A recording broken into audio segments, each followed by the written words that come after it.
All right, let's dive right in. Today, we're cracking open the playbook for one of the most critical, and let's be honest, one of the most misunderstood roles on any team, the product owner. We're going to go way beyond the job description to really get at the mindset that separates a good PO from a truly great one. But first, let me ask you a really fundamental question. When a brand new product finally launches, who is the one person ultimately on the hook for its value? Is it the developers, the CEO, the project manager? You'd think the answer would be simple, right? But it's not always so clear. The answer? It is the product owner. And this definition is crystal clear. Their entire job is to be a value maximizer. Everything they do boils down to making three huge decisions. What are we going to build? Why is it so important? And then what order are we going to do it? And look, this isn't just some fancy title on a business card. It's a massive responsibility. The product owner is the single point of accountability for whether that product succeeds or fails. If it doesn't deliver value, the buck stops with them. Period. So what does that accountability actually look like in the real world? Well, it breaks down into a few key areas, what I like to call the kingdom of what and why. This is the domain where the product owner absolutely rules. First up, they own the product backlog. That's their master plan, their roadmap to value. They have to be master negotiators, constantly aligning stakeholders while also shielding the team from noise and conflicting demands. They get to decide when to release stuff and shape the future with the roadmap. And, maybe most importantly, they define exactly what done looks like for every single piece of work. Okay, so that's the high-level stuff, but how does all that big-picture strategy translate into the day-to-day grind of a sprint? Let's walk through the actual playbook a PO runs every single day. It all kicks off with a super clear vision and roadmap. That vision gets broken down into a beautifully refined backlog. From there, the PO is right there in the trenches, talking with developers every day. At the same time, they're managing outwards, gathering feedback from stakeholders. And then, at the end of the line, they are the ultimate gatekeeper. They accept or reject the work based on one simple question. Does this actually deliver value? Now, this right here, this slide shows the most powerful and, honestly, the most essential boundary in all of product development. The product owner owns the what and the why. The developers own the how. The PO defines the problem. The team figures out the best way to solve it. When you respect this line, magic happens. When you blur it, well, that's when you get chaos.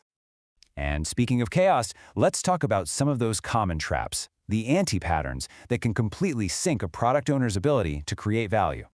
First on our list is the proxy PO. You might have met one of these. This is someone who has the title of product owner, but they have zero actual authority.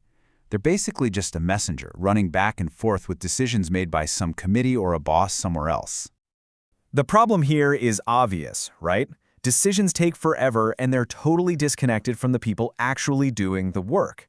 The fix sounds simple, but it takes real organizational courage. You have to appoint one person and give them the final say on the backlog. They need to be truly empowered to make the call. Next up, the how warrior. This is the product owner who stomps all over that critical boundary we just talked about. They don't just define the what, they start dictating the technical solution, telling the developers exactly how to build it. This just crushes the team spirit and their autonomy. You hired brilliant engineers, so let them engineer. The fix is to get back to basics and re-establish that boundary. The PO's job is to be an expert on the user's problem, not the code. You have to trust the team to figure out the how. And our final big trap, prioritizing based on politics.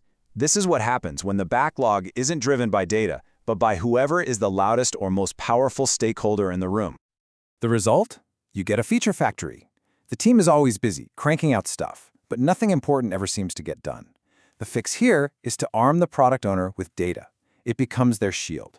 By using objective models or tying every single request back to a bigger company goal, the PO can change the conversation from who wants this the most to what will actually move the needle for the business.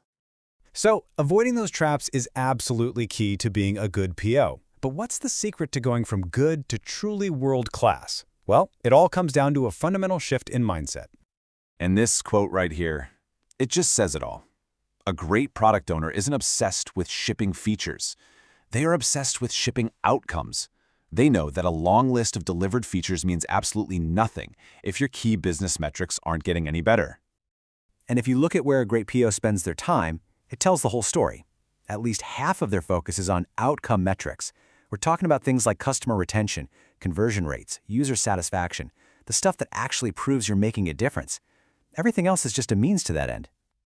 So how do you get that obsessed with outcomes? First, you have to master the art of saying no. A great PO knows that every time they say yes to one idea, they are implicitly saying no to everything else in the backlog. They protect the product's value by turning down good ideas to make room for the truly great ones. Second, you measure everything. Shipping a feature and not measuring its impact is just shipping blind. A world-class PO is obsessed with closing that feedback loop with real data after every single release to find out if they actually hit the target. And finally, and this might be the most important one of all, they get out of the building. Value isn't defined in a conference room. It's defined by your users. The best POs are relentless. They spend a huge amount of their time just talking to customers, observing them, and building real, genuine empathy. Which brings us right to the final question you need to ask yourself, whether you're a PO or you work with one.